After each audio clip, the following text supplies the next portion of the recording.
அஸ்ஸலாமு அலைக்கும் வரஹ்மத்துல்லாஹி வரகாத்துஹு. கண்ணியமிக்க அல்லாஹ்வின் நல்லடியார்களே, சகோதர சகோதரிகளே, இஸ்லாமிய சமுதாய மக்களே, அல்ஹம்துலில்லாஹ். இப்பொழுது நாம் இருக்கக்கூடிய இடம் வந்து ஜபலே நூர், அதாவது குர்ஆன் இறங்கிய மலை என்று சொல்லப்படும். இதுக்கு இன்னொரு பேர் கார ஹிரா என்று சொல்லப்படும். அப்படிப்பட்ட ஒரு சிறப்புக்குரிய ஒரு மலை மீது நீங்கள் என்ன நின்றுகிட்டு இருக்கிறோம். அல்ஹம்துலில்லாஹ். நம்ம கூட அல் பத்ர் 313 ஹஜ் உம்ரா சர்வீஸ் வந்த ஹாஜிமார்கள் வந்து நியத்து வச்சிருந்தாங்க, மௌலானா இந்த மாதிரி இன்ஷா அல்லாஹ் நாங்கள் என்ன செய்யணும், மலைக்கு மேலே ஏறி போய் நாங்கள் பார்க்கணும்னு சொல்லி சில நபர்கள் ஆர்வப்பட்டாங்க. அவங்களுடைய ஆர்வத்தின் அடிப்படையில் நம்ம என்ன செஞ்சோன்னா, ஹாஜிகள் வந்து நம்ம என்ன செஞ்சோம், மலைக்கு மேலே கூட்டு வந்தோம். அதாவது எப்படிப்பட்ட மலைன்னு சொன்னால், இந்த மலைக்கு மேலே ரசூல் ஸல்லல்லாஹு அலைஹி வஸல்லம் வந்து வந்துட்டு போன மலை. இதை வந்து ஒரு மனுஷன் வந்து பயான் பண்ணுறது இலகு. என்னது, மைக்கை பிடிச்சி 1 மணி நேரம் பயான் பண்ணிடலாம், நபி ஸல்லல்லாஹு அலைஹி வஸல்லம் பெருமையை பற்றி பயான் பண்ணிடலாம். அதே மாதிரி அதை உட்காந்து கேட்பாங்க பார்த்தீங்களா, அவங்க கூட கேட்டுருவாங்க. ஆனால் ப்ராக்டிக்கல் அமல்னு ஒன்று இருக்குது பார்த்தீங்களா, அது செய்கிறது தான் வந்து கடினம்.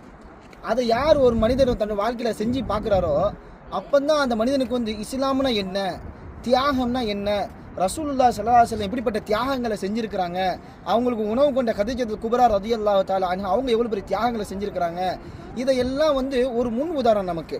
சில மக்கள் சொல்லுவாங்க மலை ஏறி போகிறது சிரமப்பா அப்படின்னு சொல்லி பயம் காட்டி விட்டுருவாங்க.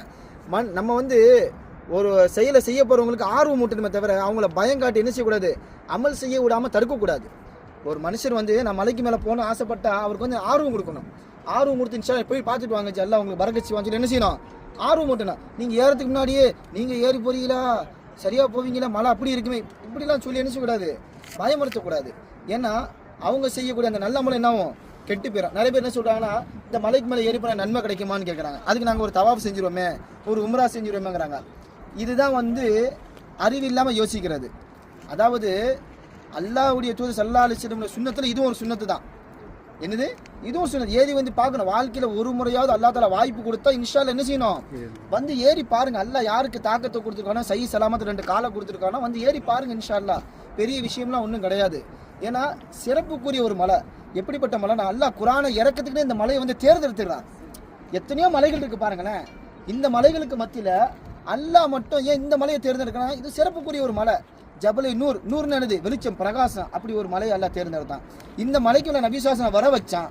அது மட்டுமல்ல, ஜிப்ரீல் அமீன் யாரு, மலக்குக்கெல்லாம் மலக்கு யாரு, தலைவர் ஜிப்ரீல் அலைஹிஸ்ஸலாம் அல்லாஹ் இறக்கி இங்கே வந்து குர்ஆனை நமக்கு கொடுக்குறான். குர்ஆனுடைய இபத்திதா, அதாவது குர்ஆனுடைய ஆரம்பமே இங்கே தான். குர்ஆனுடைய ஆரம்பம் எங்க, இப்போ நம்ம நிற்கக்கூடிய இந்த ஜபலே நூரில் தான் குர்ஆனுடைய ஆரம்பமே ஆகுது.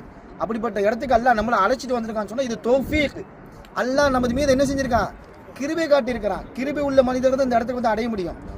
யாருக்கு கிருபை இல்லை என்ன செய்ய முடியாது, இந்த இடத்துக்கு அவ்வளோ சீக்கிரம் வர முடியாது. அல்லாஹ் நம்ம மீது கிருபை செஞ்சிருக்கான். அல்ஹம்துலில்லாஹ். அல்லாஹ்வுடைய மாபெரும் கிருபை. நம்மளும் நியத்து வைப்போம் இன்ஷா அல்லாஹ். வாழ்க்கையில் ஒரு முறையாவது என்ன செய்வோம், இந்த மலையை வந்து ஏறி பார்ப்போம். அடிக்கடி வரும்போது கிடையாது, அடிக்கடி வரப்போகிறது கிடையாது. ஒரு முறை வருவோம். அது அழகான முறையில் வந்து பார்த்துட்டு ஜியாரத் பண்ணிட்டு அந்த இடங்களை பார்க்கும்போது மனசு அப்படியே வந்து என்னது, 1400 முன்னாடி போயிருது. நபி ஸல்லல்லாஹு எப்படி வந்திருப்பாங்க, எப்படி அமர்ந்திருப்பாங்க, எப்படி சிரமப்பட்டாங்க, அதெல்லாம் என்ன செய்யணும், வாழ்க்கையில் சிந்திச்சு பார்க்கணும். அப்போ தான் வந்து என்ன ஈமான் வந்து கொஞ்சம் புத்துணர்ச்சி வரும், வலுப்பெறும். இல்லாட்டி ஒன்றுமே இருக்காது, சும்மா வந்தோம் போனோம் அப்படி போயிடும். இன்ஷா அல்லாஹ் நம்ம அனைவருக்கும் அல்லாஹ் ரப்புல் ஆலமீன் தௌஃபீக் தந்தல்வானாக. ஹஜ் உம்ரா செய்யக்கூடிய பாக்கியத்தையும் தந்தல்வானாக. அல்லாஹ் ரப்புல் ஆலமீன் எந்த குர்ஆன் அந்த மலை மீது இறக்கினானோ அந்த குர்ஆனை தினமும் ஓதக்கூடிய பாக்கியத்தை அல்லாஹ் எனக்கும் உங்களுக்கும் இந்த வீடியோ பார்க்கக்கூடிய அனைத்து மக்களுக்கும் தந்தல்வானாக. அஸ்ஸலாமு அலைக்கும் வரஹ்மத்துல்லாஹி வபரகாத்துஹு.